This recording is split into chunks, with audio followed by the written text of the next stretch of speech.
Good morning, dear friends. It's good to see you this morning. Haven't posted a Facebook Live this week, but I just wanted to encourage you this morning. I just finished climbing to the top of a hill that's just outside of our neighborhood, and even though I'm at the top of the hill, I'm all sweaty. The view isn't perfect up here today, but it's still beautiful. We see a lot of gray clouds, but the one thing that we can all rest assured is that above those gray clouds, the sun is still shining bright. We just can't see it sometimes. And, life is like that sometimes. Sometimes life deals us a big old poop sandwich. And, and so we can have a pity party or we can change our circumstances. And the truth of the matter is looking for greener grass and changing locations and changing addresses is not necessarily the answer that's going to produce the results you're hoping. Sometimes instead of looking for greener grass, we just need to water the grass and fertilize the grass that we're standing in. I don't know if you can see behind me, but I'm standing next to a field that's got manure spread on it. And, now you don't want to walk in that field right now because you're going to get poop on your feet. But the truth of the matter is as much as that poop stinks, that poop is exactly what that field needs. And sometimes we have to wade through some poop in our life to get the greener grass that we're hoping for. And sometimes life is a struggle. The truth of the matter is life isn't easy. It's never been easy, and it may never get as easy as we hope it is. Life is not fair. It's not going to be fair. And so just get used to that. And life's never been fair to anybody. The person that you think has the most perfect life, the truth of the matter is if you examined that person long enough, if you saw their life and saw the circumstances, even the person that you think has the ideal life, the perfect life, after a while you realize, they're dealing with some of the same struggles that you and I deal with. And so, to get where we want to get to is always a struggle. I didn't just magically appear at the top of this hill. I'm sweaty, my head's sweaty. In a few minutes when my perspiration starts to subside, I'll start being stinky too, just like you. And but at the same time, that form of recreation, climbing this hill, you can't see the steepness of it over that grade, but it's a pretty steep hill. We have to walk up some hills. We have to swim against the current. We have to go against the tide a lot of times, and we have to struggle with life's distractions to get where we want and to see the results that we want. I don't know if you can see them, but I've got horseflies right now trying to attack me and distract me. Life has a lot of distractions. It's just a fact of life. And sometimes you just got to get out of the house, get your face out of the screen of the computer or your cell phone, and get outside and do what we call recreation. There's a reason why it's called recreation. It recreates us. If what you're doing for recreation doesn't have the power to recreate you and energize you and encourage you, stop doing it and get outside. Get away from the TV screen. Get away from the telephone screen, your iPhone screen. Get away from your computer screen. Get outside and do what's recreation. Recreate yourself. Help yourself be encouraged. I love being outside. I love being in the wild. I love hunting and fishing. I don't get to do it as much as I'd like to. But there is a regenerative, recreative power in getting outside and getting in God's creation.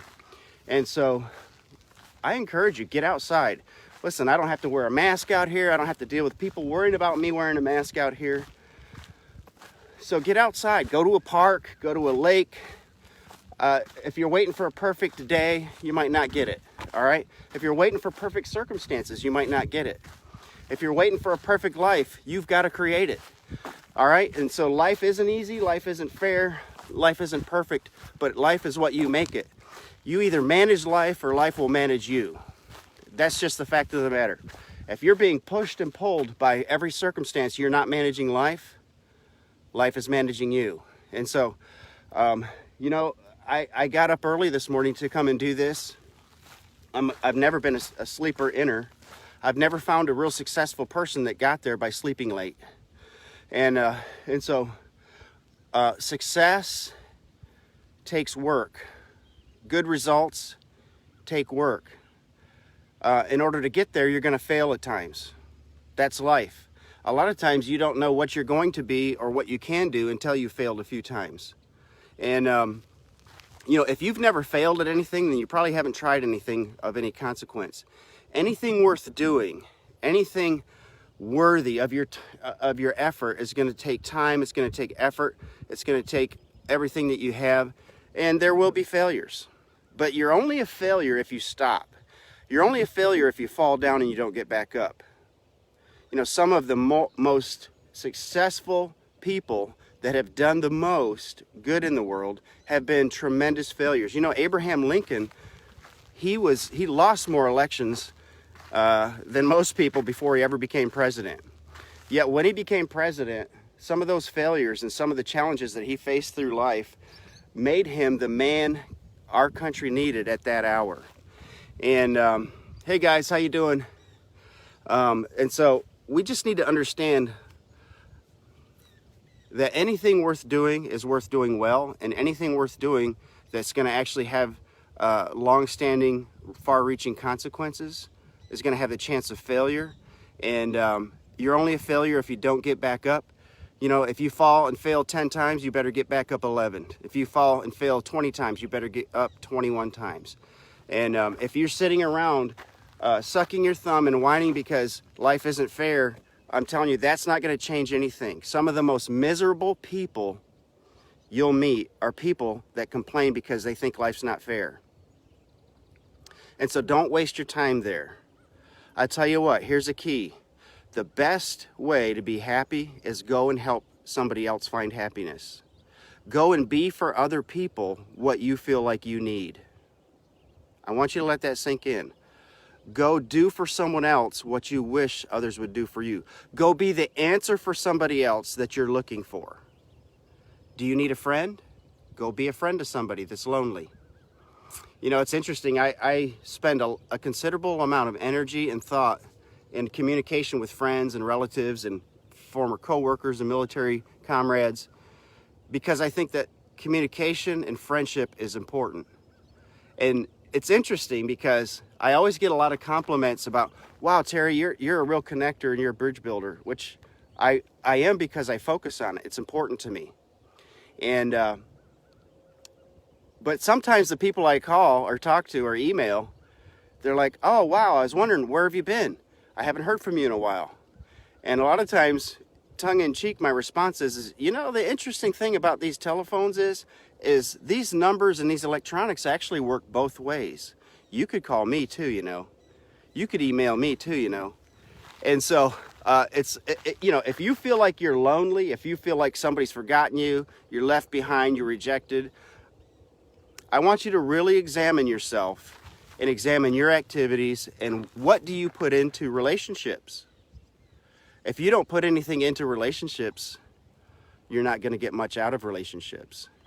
And so it's time to consider, it's time to reevaluate, it's time to be real honest with yourself and ask yourself, am I putting in anything?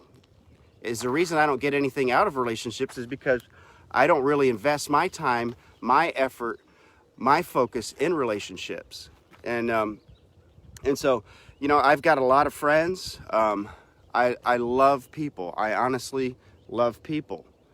And I know that that's a challenge for some people. Some people, they feel like it sucks the life out of them. To me, I get energized and encouraged by being around people that I love. And people, I get a lot of satisfaction from helping people. I love helping people. I feel like I help myself more than anything when I help others, because the best thing you can do is get your eyes off of yourself, get your eyes off of your problem. Life sometimes deals us difficult circumstances. The truth of the matter is if you're not going through anything difficult, that's wonderful. But guess what? Tragedy comes to every person's doorstep eventually. And sometimes I look at some of my friends and some of my relatives and think, God, I don't know how they got through that. I promise you, there are others who have things worse than you.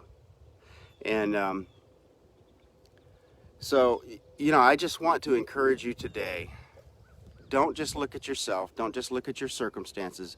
Don't just spend time letting social media sap your energy and sap your life. If what you're watching doesn't regenerate you and make you happy, turn it off. Get your face out of the computer screen. Get your face out of your phone. It's amazing how much time we spend looking down at a phone and ignoring the people that are actually around us. If you're lonely, get outside of your four walls. Go see your father, your mother, your brother, your sister, your friend. If you're happy and encouraged, but you know somebody who's not, go make their day. Go do something nice for someone else. The most miserable people are the ones that are sitting around saying, what about me? People don't understand. Oh, why? Listen, forget all of that, all right? Go and make someone else happy, and I promise you, you'll find your happiness, okay?